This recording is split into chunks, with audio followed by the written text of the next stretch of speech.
Hey guys, welcome back to the channel. Hope you are doing good. അപ്പോൾ കുറേ ആയി നമ്മൾ സ്റ്റഡി ടിപ്സും കാര്യങ്ങളൊക്കെ ചെയ്തിട്ട് അപ്പോൾ ഇന്നത്തെ വീഡിയോ എന്ന് പറയുന്നത് ഇനി വരുന്ന 10th സ്റ്റുഡൻസ് യൂസ്ഫുൾ കുറച്ച് ഇംഗ്ലീഷ് സ്റ്റഡി ടിപ്സും കാര്യങ്ങളൊക്കെ ഷെയർ ചെയ്തുള്ള ഒരു വീഡിയോ ആണ്. അപ്പോൾ വീഡിയോയിലേക്ക് കടക്കുന്നതിന് മുന്നേ നിങ്ങളുടെ ഒരു കാര്യം ഷെയർ എന്ന് വിചാരിച്ചു. നമ്മുടെ എല്ലാ വീഡിയോസും ഷൂട്ട് ചെയ്ത് എഡിറ്റ് ചെയ്യുന്ന ഫോൺ തൽക്കാലത്തേക്ക് ഒന്ന് അടിച്ചു പോയിട്ടുണ്ട്. അപ്പോൾ അതിലാണ് നമ്മുടെ വിഷു വ്ളോഗും ഷോപ്പിംഗ് വ്ളോഗും എല്ലാം എടുത്ത് വെച്ചിട്ടുണ്ടായിരുന്നു. അപ്പോൾ അത് എഡിറ്റ് ചെയ്ത് അപ്ലോഡ് ചെയ്യുന്നതിൻ്റെ ഒരു 5 മിനിറ്റ് മുന്നേ ഫോൺ സ്വയം ഓഫ് ആയി പോയിട്ട് ഡിസ്പ്ലേ ഒക്കെ അടിച്ചു പോയിട്ടുണ്ട്. അതുകൊണ്ടാണ് വീഡിയോസ് ഒന്നും വരാത്തത്. അപ്പോൾ അത് ശരിയാക്കാൻ പറ്റുവാണെങ്കിൽ അത് ശരിയാക്കിയിട്ട് എന്തായാലും ആ വീഡിയോസും കാര്യങ്ങളൊക്കെ അപ്ലോഡ് ചെയ്യുന്നതായിരിക്കും. അപ്പോൾ അത് ജസ്റ്റ് ഒന്ന് ഷെയർ ചെയ്യാൻ തോന്നി, അതുകൊണ്ടാണ് ഷെയർ ചെയ്തിട്ടുള്ളത്. അപ്പോൾ നമുക്ക് വീഡിയോയിലേക്ക് കിടക്കാം. So guys, first and important tip എന്ന് പറയുന്നത് read text book carefully and properly എന്നാണ്. കാരണം നമ്മൾ എത്രത്തോളം ടെക്സ്റ്റ് ബുക്ക് നല്ലപോലെ വായിക്കുന്നു അത്രത്തോളം നമുക്ക് എന്ത് ചെയ്യാം, ആ ഒരു ചാപ്റ്റർ ആയിക്കോട്ടെ അല്ലെങ്കിൽ പോയം ആയിക്കോട്ടെ അത് നല്ലപോലെ മനസ്സിലാവും. അപ്പോൾ നല്ലപോലെ മനസ്സിലായി കഴിഞ്ഞാൽ ആ ഒരു പോർഷനിൽ നിന്ന് വരുന്ന ക്വസ്റ്റ്യൻസ് അതായത് കോംപ്രഹെൻഷനിലാണ് മെയിനായിട്ട് വരുന്നത്. അപ്പോൾ ആ ഒരു ക്വസ്റ്റ്യൻസ് ഒക്കെ നല്ലപോലെ നമ്മുടെ ഓൺ വേർഡ്സിൽ എഴുതാൻ വേണ്ടിയിട്ട് പറ്റും. അതുകൊണ്ടാണ് ടെക്സ്റ്റ് ബുക്ക് നല്ലപോലെ വായിക്കണം എന്ന് പറയുന്നത്. അപ്പോൾ നല്ലപോലെ എന്ത് ചെയ്യുക, ടെക്സ്റ്റ് ബുക്ക് വായിക്കുക. ഇപ്പോൾ വെക്കേഷനിൽ നമുക്ക് ബുക്കൊക്കെ കിട്ടിയിട്ടുണ്ടെങ്കിൽ അതൊക്കെ ജസ്റ്റ് ഒന്ന് ഇടയ്ക്കിടയ്ക്ക് സ്റ്റോറീസും ഞങ്ങൾക്ക് ജസ്റ്റ് ഫ്രീ ടൈമൊക്കെ വായിച്ച് നോക്കുക. ലാസ്റ്റ് ക്ലാസ്സസ് ഞങ്ങൾക്ക് ഉണ്ടാവില്ല. അപ്പോൾ അതൊക്കെ ജസ്റ്റ് ഒന്ന് കാണുക. ഓൺലൈൻ ക്ലാസ്സാണ് പറയുന്നത്. ഓക്കെ, അപ്പോൾ അതാണ് first tip. Next second tip എന്ന് പറയുന്നത് ലെസൺ കെയർഫുള്ളി. അതായത് നമ്മൾ ക്ലാസ് ഒക്കെ ഉണ്ടാവില്ല, നമ്മൾ സ്കൂളിൽ എടുക്കുന്ന ക്ലാസ് ആണെങ്കിൽ ശരി, അല്ലെങ്കിൽ ഇപ്പോൾ ട്യൂഷനോ ബാച്ചിലോ ഒക്കെ ഉണ്ടെങ്കിൽ ആ ക്ലാസ്സസ് ഒക്കെ ശ്രദ്ധിച്ച് കേൾക്കുക. ഇത് എല്ലാത്തിനും വരുന്നതാണ്. എന്നാലും ലാംഗ്വേജ് സബ്ജക്റ്റ് പൊതുവെ നല്ലപോലെ ശ്രദ്ധിച്ച് കേൾക്കാൻ വേണ്ടി ശ്രമിക്കുക. കാരണം നമ്മൾ എത്രത്തോളം കേൾക്കുന്നു അത് നമുക്ക് നല്ലപോലെ ആ ഒരു ചാപ്റ്റർ മനസ്സിലാവും. കാരണം ഇത് ജസ്റ്റ് കഥ കേട്ടിരിക്കുന്ന പോലെ കേട്ടിരുന്നാൽ മതിയാണ്. അപ്പോൾ നല്ലപോലെ കേട്ടിരുന്നിട്ടുണ്ടെങ്കിൽ നമ്മൾ അറിയാതെ തന്നെ നമുക്ക് ഇത് നമ്മുടെ മൈൻഡിൽ ഉണ്ടാവും. അപ്പോൾ നമുക്ക് ഇപ്പോൾ എക്സാം ആയിക്കോട്ടെ അല്ലെങ്കിൽ എന്ത് ആ ഒരു ചാപ്റ്റർ നമ്മൾ തുറന്നു കഴിഞ്ഞാൽ നമുക്ക് വേഗം ആ ഒരു സ്റ്റോറി ഇങ്ങനെ ഓർമ്മ വരും. നമ്മൾ ആ കേട്ട സംഭവം നമുക്ക് ഇങ്ങനെ നമ്മളെ അറിയാതെ നമുക്ക് ഓർമ്മ വരും. സോ നല്ലപോലെ ശ്രദ്ധിച്ച് കേൾക്കാൻ വേണ്ടി ശ്രമിക്കുക. സോ നെക്സ്റ്റ് തേർഡ് ടിപ്പ് എന്ന് പറഞ്ഞു കഴിഞ്ഞാൽ ചില ചാപ്റ്റേഴ്സ് അറ്റ്ലീസ്റ്റ് നമുക്ക് കുറച്ച് കൺഫ്യൂസിംഗ് ആയിട്ട് വേഗം മനസ്സിലാക്കി എടുക്കാൻ പറ്റാത്ത പോലെയൊക്കെ ഉണ്ടാവും. അപ്പോൾ അതൊക്കെ ജസ്റ്റ് ഇങ്ങനെ പഠിക്കുന്നത് വെച്ചാൽ ഒന്നുകിൽ നമ്മൾ തന്നെ ഇരുന്ന് വായിച്ച് നോക്കുക. ഒരു 2-3 ടൈംസ് വായിച്ചാൽ തന്നെ ചില ചാപ്റ്റേഴ്സ് വേഗം മനസ്സിലാവും. ചിലത് മനസ്സിലായിട്ടെങ്കിൽ ഒന്നുകൂടെ ഒന്ന് വായിച്ച് നോക്കാം.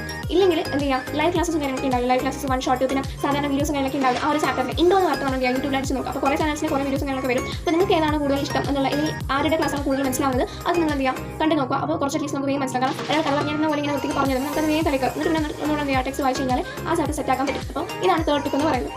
സോ നെക്സ്റ്റ് ഫോർത്ത് ടിപ്പ് എന്ന് പറയുന്നത് ഇംഗ്ലീഷ് എന്ന് പറയുമ്പോൾ കുറച്ച് പേർക്ക് അറ്റ്ലീസ്റ്റ് ബുദ്ധിമുട്ടായിട്ട് പോകുന്നത് ഗ്രാമർ പോർഷൻ ആയിരിക്കും. അപ്പോൾ കുറേ പേര് ഗ്രാമറൊക്കെ ഇങ്ങനെ ലക്കിൽ കിട്ടുന്നവരുണ്ടാവും. പക്ഷേ അങ്ങനെ ഒരിക്കലും റിസ്ക് എടുക്കാൻ നിൽക്കരുത്. കാരണം ഗ്രാമർ കുറച്ച് നല്ലപോലെ മനസ്സിലാക്കി കഴിഞ്ഞാൽ വേഗം നമുക്ക് മാർക്ക് സ്കോർ ചെയ്യാനും മാർക്ക് പോകാനും സാധ്യതയുള്ള ഒരു ഭാഗമാണ്. അപ്പോൾ നല്ലപോലെ എന്ത് ചെയ്യുക, മനസ്സിലാക്കി പഠിക്കാൻ വേണ്ടി ശ്രമിക്കുക. അത് എല്ലാം എന്താണെങ്കിലും മനസ്സിലാക്കി പഠിക്കാൻ വേണ്ടി നോക്കുക. അപ്പോൾ ഞാൻ മെയിനായിട്ട് ഗ്രാമർ എങ്ങനെ പഠിച്ചെന്ന് വെച്ചാൽ സ്കൂളിൽ എടുക്കുന്ന നല്ലപോലെ മിസ് എടുത്തിട്ടുണ്ടായിരുന്നു. അതുകൊണ്ട് കുഴപ്പമൊന്നും ഉണ്ടായിട്ടില്ല. പിന്നെ കുറേ ക്വസ്റ്റൻസ് എന്ത് ചെയ്യുക, പ്രാക്ടീസ് ചെയ്ത് നോക്കുക. ഇപ്പോൾ റിപ്പോർട്ടർ സ്പീച്ച് ഒക്കെ ആണെങ്കിലും കുറേ കേസസ് ഉള്ളതുകൊണ്ട് തന്നെ നമ്മൾ പെട്ടെന്ന് നമ്മളൊരു ആവശ്യത്തിന് എഴുതി കഴിഞ്ഞിട്ടുണ്ടെങ്കിൽ അത് പെട്ടെന്ന് ഉത്തരം തെറ്റാനും സാധ്യതയുണ്ട്. അതുകൊണ്ട് നല്ലപോലെ ചിന്തിച്ച് നല്ല കറക്റ്റായിട്ട് തോന്നുന്നത് മാത്രം എഴുതാൻ വേണ്ടി ശ്രമിക്കുക. പിന്നെ ഞാൻ കൂടുതലായിട്ടും ഈ ഒരു ഗ്രാമർ പഠിക്കാൻ വേണ്ടിയിട്ട് ലൈവ് ക്ലാസ്സസ് കണ്ടത് സൈലത്തിൻ്റെ ആണ്. ഇത് പ്രൊമോഷൻ അങ്ങനെയൊന്നുമല്ല, ഞാൻ മെയിനായിട്ട് അങ്ങനെയാണ് ചെയ്തിട്ടുള്ളത്. അത് ജസ്റ്റ് ഷെയർ ചെയ്തത് മാത്രം. അപ്പോൾ സൈലത്തിൽ നാച്ചുറൽ സാറെ ക്ലാസ്സാണ് ഞാൻ കണ്ടിട്ടുണ്ടായത്.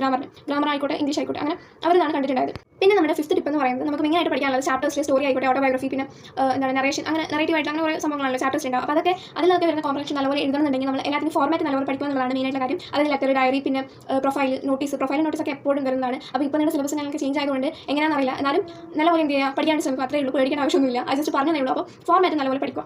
സോ ഞാനിതിൽ പറഞ്ഞ കാര്യങ്ങളൊക്കെ എന്ന് പറഞ്ഞു കഴിഞ്ഞാൽ നമ്മുടെ ആ ഒരു പാറ്റേൺ അനുസരിച്ചാണ് ഞാൻ പറഞ്ഞിട്ടുള്ളത്, ആ ഒരു സ്ട്രക്ചർ അനുസരിച്ചിട്ടാണ് ഞാൻ പറഞ്ഞിട്ടുള്ളത്. ഇപ്പോൾ നിങ്ങളുടെ സിലബസ് ഞങ്ങൾക്ക് മാറിയതുകൊണ്ട് പാറ്റേൺ ചേഞ്ച് ചെയ്യുമോ അല്ലെങ്കിൽ ഗ്രാമർ പോർഷൻ മാറിയിട്ടുണ്ടോയെന്ന് എനിക്കറിയില്ല. അപ്പോൾ അതുകൊണ്ട് നിങ്ങൾ അഥവാ ചേഞ്ച് ചെയ്തിട്ടുണ്ടെങ്കിൽ ഈ ഒരു പാറ്റേൺ ഞാൻ പറഞ്ഞ ഒരു മെത്തേഡ് പഠിക്കുക, അത്രയേ ഉള്ളൂ. അപ്പോൾ നെക്സ്റ്റ് പറയുകയാണെങ്കിൽ നമ്മുടെ പോയിന്റ് കോംപ്രഹെൻഷൻ ചിലപ്പോൾ ഉണ്ടാവാൻ സാധ്യതയുണ്ട്, ഉണ്ടെന്ന് തോന്നുന്നറിയില്ല. അപ്പോൾ നമ്മുടെ അപ്രിസിയേഷൻ ആയിക്കോട്ടെ പിന്നെ നമ്മുടെ ഈ ഒരു സ്റ്റാൻസ് വന്നിട്ട് ക്വസ്റ്റൻസ് ഒക്കെ ഉണ്ടാവില്ല. അപ്പോൾ അതൊക്കെ നമ്മൾ ഈസി ആയിട്ട് ചെയ്യണമെന്നുണ്ടെങ്കിൽ ആ ഒരു ചാപ്റ്റർ എടുക്കുന്ന സമയത്ത് അല്ലെങ്കിൽ ആ പോയം എടുക്കുന്ന സമയത്ത് നല്ലപോലെ എന്താ ക്ലാസ് ശ്രദ്ധിക്കുക. പിന്നെ ലൈവ് ക്ലാസ്സസ് കാര്യങ്ങളൊക്കെ കാണുക. കാരണം സിമിലി, മെറ്റഫർ, പേഴ്സോണിഫിക്കേഷൻ പിന്നെ റൈമിംഗ് സ്കീം അങ്ങനെയുള്ള ഓരോ സംഭവങ്ങളുണ്ടല്ലോ, അനഫോറ, ഹൈപ്പർബലി. അപ്പോൾ അങ്ങനത്തെ സംഭവങ്ങളൊക്കെ നമുക്ക് ഇപ്പോൾ വിഷ്വൽ ഇമേജസ്, ഓഡിറ്ററി ഇമേജസ് ഒക്കെ നമുക്ക് വേഗം കണ്ടാൽ മനസ്സിലാവും. പക്ഷേ ബാക്കിയുള്ളത് ആ ഒരു പഠിച്ച കുട്ടിക്ക് മാത്രമേ നമുക്ക് മനസ്സിലാക്കാൻ പറ്റൂ. അതുകൊണ്ട് തന്നെ എന്ത് ചെയ്യുക, നല്ലപോലെ ശ്രദ്ധിക്കുക. അത് പറഞ്ഞു തരുന്ന സമയത്ത് നമ്മൾ ടെക്സ്റ്റ് ബുക്കിൽ അങ്ങനെ മാർക്ക് ചെയ്ത് പോയി കഴിഞ്ഞാൽ അന്നൊന്ന് പഠിച്ച് പോയാൽ ഈസി ആയിരിക്കും. അപ്പോൾ അതാണ് ലാസ്റ്റ് ടിപ്പായിട്ട് പറയാനുള്ളത്.